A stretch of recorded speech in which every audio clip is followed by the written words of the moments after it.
الحمد لله رب العالمين. اللهم صل على محمد وعلى آل محمد كما صليت على إبراهيم وعلى آل إبراهيم إنك حميد مجيد.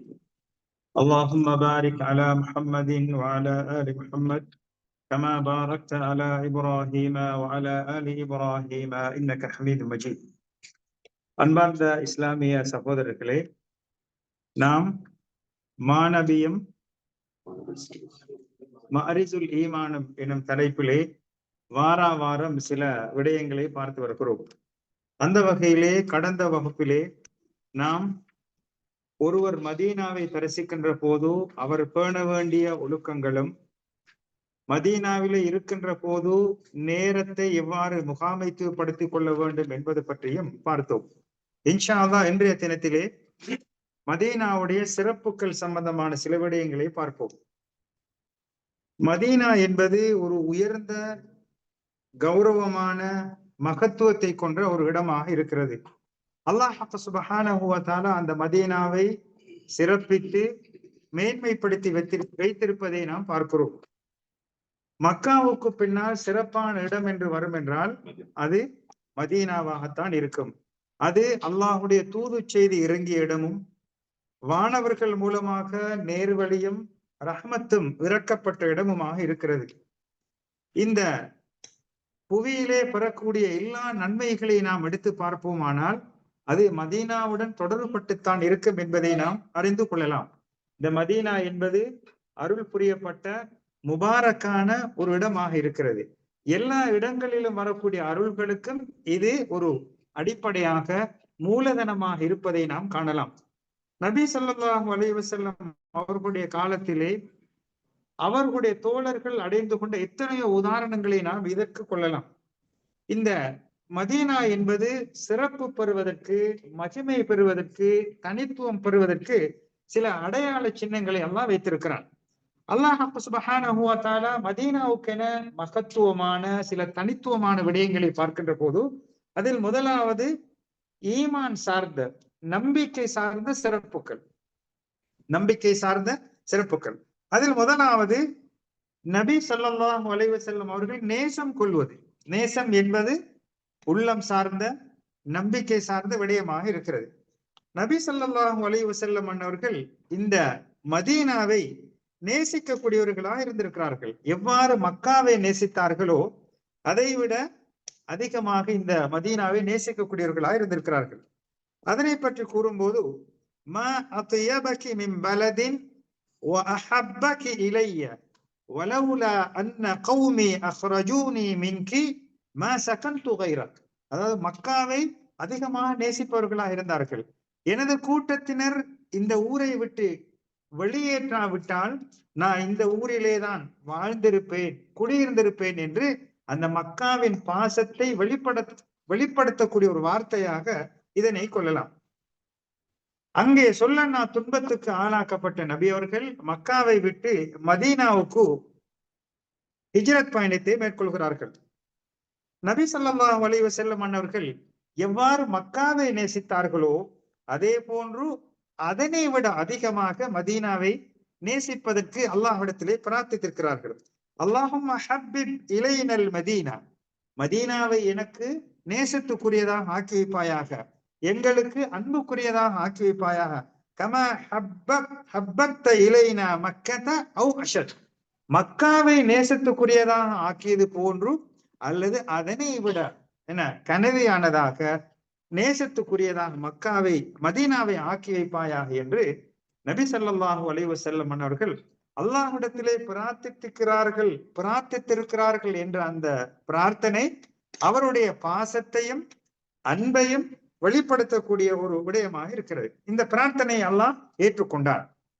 நேசத்துக்குரியதாக அந்த மதீனாவை அல்லாஹ் ஆக்கி வைத்தான். நபி ஸல்லல்லாஹு அலைஹி வஸல்லம் அவர்கள் மதீனாவை விட்டு வெளியூர்களுக்கு பயணம் மேற்கொண்டிருந்தால் அல்லது வேறு பல விடயங்களுக்காக மேற்கொண்டு மதீனாவை நோக்கி வருகின்ற போது, மதீனா அண்மிக்கின்ற போது அவர்களுடைய அன்பின் வெளிப்பாட்டால் அவருடைய நடை அல்லது வரக்கூடிய அந்த நடைமுறை என்பது அதிகமாக அவசரப்பட்டு கொண்டிருப்பதை நாம் வரலாறுகளிலே காணலாம். அனஸ் ரலியல்லாஹு அன்ஹு அவர்கள் கூறுகிறார்கள், நபி ஸல்லல்லாஹு அலைஹி வஸல்லம் அவர்கள் மதீனாவை விட்டு வெளியிடங்களுக்கு பயணத்தை மேற்கொண்டு மதீனாவை நெருங்கி மதீனாவுடைய சிவர்களை காணுகின்ற போது அவர்களுடைய அந்த வாகனத்தை அவசரப்படுத்துவார்கள். வாகனத்தை அவசரமாக போய் சேர்ந்து விட வேண்டுமே என்ற எண்ணத்தின் காரணமாக, அந்த அன்பின் வெளிப்பாட்டின் காரணமாக நடந்து கொள்வார்கள் என்று அனஸ் ரலியல்லாஹு அன்ஹு அவர்கள் கூறுகிறார்கள். எனவே இந்த விடயம் நமக்கு எதனை கூறுகின்றது என்றால், இமாம் இப்னு ஹஜர் ரஹ்மத்துல்லாஹி அவர்கள் கூறுகிறார்கள், வகுல்லு முஃமினின் லஹு மின் நஃப்ஸிஹி சாயிகுன் இலல் மதீனா. அதாவது நபி அவர்கள் மதீனாவை நேசித்தது போன்று ஒவ்வொரு இறை விசுவாசியும் அந்த நேசத்தின்பால் பயணிக்கக்கூடியவனாக இருக்கின்றான் என்று இப்னு ஹஜர் ரஹ்மத்துல்லாஹி அவர்கள் இதற்கு விளக்கம் கூறுகிறார்கள். அப்ப முதலாவது ஈமான் சார்ந்த விடயம், நபி ஸல்லல்லாஹு அலைஹி வஸல்லம் அவர்கள் மதீனாவை நேசித்திருக்கிறார்கள். இரண்டாவது, மதீனாவிலே உள்ள பள்ளி வாயில் எது? மஸ்ஜிதுன் நபவி. அந்த பள்ளியிலே தொழுவது ஏனைய பள்ளிகளிலே தொழுவதை விட 1000 மடங்கு சிறப்பானதாக இருக்கும். ஹைரும் மின் அல்ஃபி ஸலாத், 1000ஐ விட சிறப்பாக இருக்கும். ஆனால் மஸ்ஜிதுல் ஹராத்தை தவிர மக்காவிலே அது 1,00,000 என்று ஹதீஸில வந்திருக்கிறது. மூன்றாவது விடயம், இந்த மதீனாவுக்கு தான் ஈமான் தஞ்சமடையும், அல்லது மதீனாவிலே தான் ஈமான் மீண்டு வரும். நபி ஸல்லல்லாஹு அலைஹி வஸல்லம் அவர்கள் வாழ்ந்த இந்த மதீனாவை அல்லாஹ் சுப்ஹானஹு வ தஆலா ஈமான் ஆரம்பம் இங்கிருந்துதான் வெளிப்பட்டது. உலகமெல்லாம் இந்த ஈமான் எனும் ஒளிக்கீற்று எங்கிருந்து பறந்தது? இந்த மதீனாவிலிருந்துதான். இறுதியில் இந்த இடத்துக்கு தான் தஞ்சமடையும், மீண்டு வரும் என்று நபி ஸல்லல்லாஹு அலைஹி வஸல்லம் அவர்கள் கூறியிருக்கிறார்கள். எனவே இந்த ஈமான் ஆரம்பத்தில் எவ்வாறு இந்த இடத்திலிருந்து உலகமெல்லாம் பரவியதோ அதே போன்று இந்த மதீனாவுக்கு மீண்டு வரும் என்ற இந்த செய்தி நபி ஸல்லல்லாஹு அலைஹி வஸல்லம் கூறுகிறார்கள், இன்னல் ஈமான லயரிசு, ஈமான் மீண்டு வரும், இலல் மதீனா, மதீனாவுக்கு. எவ்வாறு என்றால், கமா தஅரிதுல் ஹய்யத்து இலா ஜுஹ்ரிஹா, பாம்பு எவ்வாறு ஆபத்தின் போது அல்லது அதற்கென ஒரு அமைதியான இடம் வேண்டி எண்ணுகிறதோ அதற்காக தனது பொந்தில் எவ்வாறு புகுந்து பாதுகாப்பு பெறுமோ அதே போன்றுதான் ஈமானும் இறை விசுவாசமும் மதீனாவிலே நுழைந்து பாதுகாப்பு பெறும் என்று நபி அவர்கள் கூறியிருக்கிறார்கள். நான்காவதாக, இந்த ஊர் அனைத்து ஊர்களை விட மிகைத்து விடும்.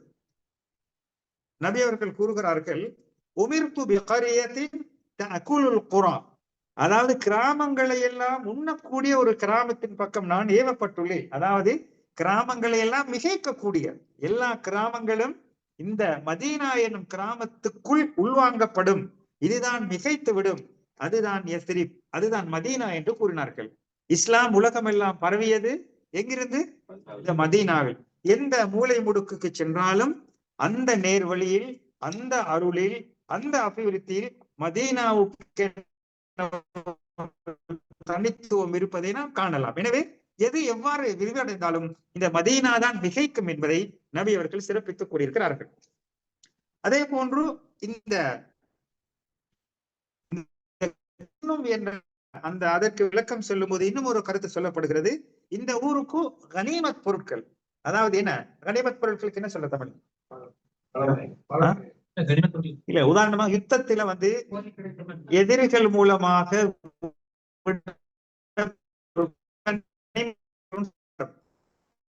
யுத்தம் நடக்கும் போது இங்கே கிடைச்சது, அங்கே கிடைத்த கனிமத் பொருட்கள் எல்லாம் எங்கே கொண்டு வந்து பங்கு வைத்தார்கள்? மதீனாவில் தான். எனவே ஏனைய கிராமங்களை மிகைக்கும் என்பதற்கு ஒரு விளக்கம் இவ்வாறு சொல்லப்படுகிறது. எவ்வாறு கனிமத் பொருட்கள் எல்லாம் இந்த மதீனாவுக்கு வரும் என்பதை விளக்கம் கூறுகிறார்கள். எனவே இந்த யுத்தங்களிலே கலந்து கொண்ட சஹாபாக்கள் எல்லாம் அவர்களுக்கு கிடைக்கப்பெற்ற அந்த பொருட்களை எல்லாம் மதீனாவுக்கு எடுத்து வந்து இங்கேதான் பங்கு வைத்த வரலாறுகளை எல்லாம் பார்க்கிறோம். உதாரணமாக கைசர் கோட்டைகள், இந்த விடயங்களை எல்லாம் உமர் ரலியல்லாஹு அவருடைய காலத்திலே, ஆட்சி காலத்திலே பங்கீடு செய்த இடம் இந்த மதீனாவாக இருக்கிறது. எனவே இந்த மதீனாவுடைய சிறப்புகளில் முதலாவது ஈமான் சார்ந்த விடயங்களில் முதலாவது நபி ஸல்லல்லாஹு அலைஹி வஸல்லம் அவர்களுடைய நேசம், மதீனாவை நேசித்தது. இரண்டாவது, மதீனா பள்ளியிலே தொழுவதனுடைய பன்மடங்கான சிறப்பு. மூன்றாவது, ஈமான் என்பது இங்கேதான் தஞ்சமடையும். நான்காவது, எல்லா கிராமங்களையும் இந்த மதீனா என்பது மிகைத்துவிடும்.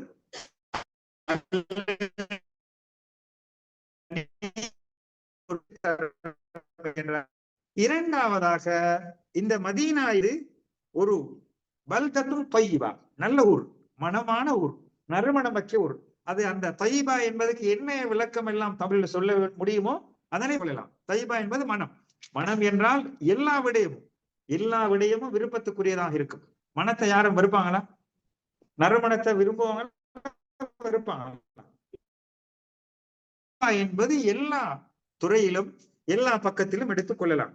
எனவே இந்த ஈமானுடைய இந்த ஊர் என்பது அதற்கு மாற்றமானவைகளை அப்புறப்படுத்தும். தையிபா எனும் போது, மனம் எனும் போது அதற்கு மாற்றமானவைகளை என்ன செய்யும்? அப்புறப்படுத்தும். முதலாவதாக தன்ஃபி துனு, பாவங்களை மன்னிக்கும். அதாவது இன்னஹா தையிபா, இந்த மதீனாவில் இருக்கின்ற போது பல சோதனைகள், துன்பங்கள்,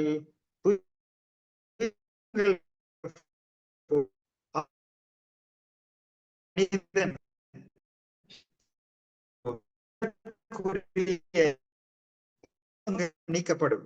அதாவது நபி அவர்கள் தையிபா, மதீனாவுக்கு பேர் தான் என்ன?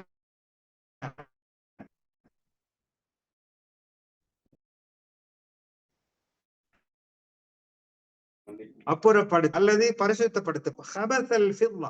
உதாரணமாக வெள்ளியில ஏதாவது அழுக்குகள் அல்லது துரு இருந்தா எப்படி அதை அசுத்தத்தை நீக்கும்? நெருப்பு, அதாவது நெருப்புல வைக்கும் போது என்ன செய்யும்? அதை வெள்ளி வேறாகவும் அழுக்கு வேறாகவும் வந்துடும். அதே மாதிரி மதீனா என்னும் படுத்தும் என்ற கொடுக்கிறது. இரண்டாவதாக, மனிதர்களுடைய, அதாவது கெட்டவர்களை என்ன செய்யும்? வெளிப்படுத்தி விடும். இது தையிபா என்றால் அதற்கு மாற்றமானவைகள் என்ன செய்யும்? தூரப்படுத்தப்படும். அல்லாஹ் பாதுகாக்க வேண்டும். அல்லாஹ் நமது குற்றம் குறைகளை மன்னிக்க வேண்டும். நன்மை செய்யக்கூடிய மக்களாகவும் பாவங்களை தவிர்ந்து கொண்டவர்களாகவும் நம்மை அல்லாஹ் ஆக்கி வைக்க வேண்டும். ஏனென்றால் இரும்பில் உள்ள துருவை எவ்வாறு அப்புறப்படுத்துமோ அதே போன்று மதீனா என்ன செய்யுமாம்? கெட்டவர்களை வெளியேற்றிவிடும் என்று நபி அவர்கள் கூறியிருக்கிறார்கள். எனவே இந்த மதீனா பரிசுத்தப்படுத்தும், தூய்மைப்படுத்தும், தனித்துவமான இடத்தை கொடுக்கும் என்ற கருத்துக்களை எல்லாம் இதற்கு கூறலாம். மூன்றாவதாக, இந்த மதீனாவிலே வாழக்கூடிய மக்கள்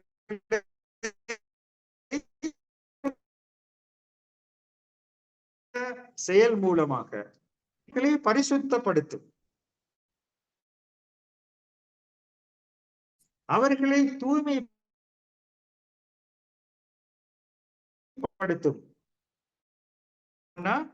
அத யாரு தந்தது? மதீனா அதை கொடுக்கும். அந்த மதீனா நல்லமல்கள் செய்து இறை நினைவுடன் இருந்தா அவர்களுக்கு ஒரு தனித்துவமான இடத்தை கொடுக்கும். எனவே உலமாக்கல் சாலிஹீன்கள் எல்லாம் பரிசுத்தமானவர்களாக, தூய்மைகளாக இந்த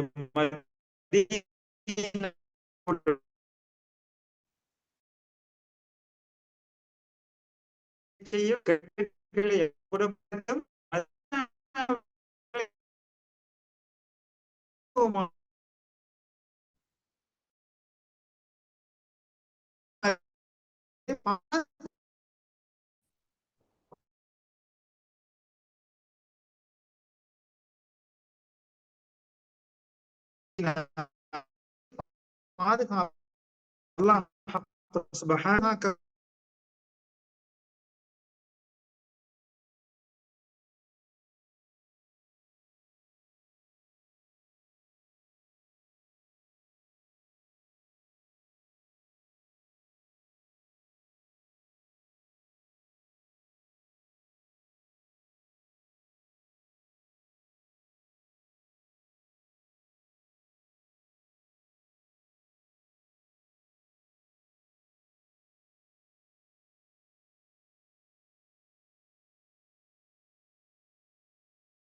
வேண்டும் என்பது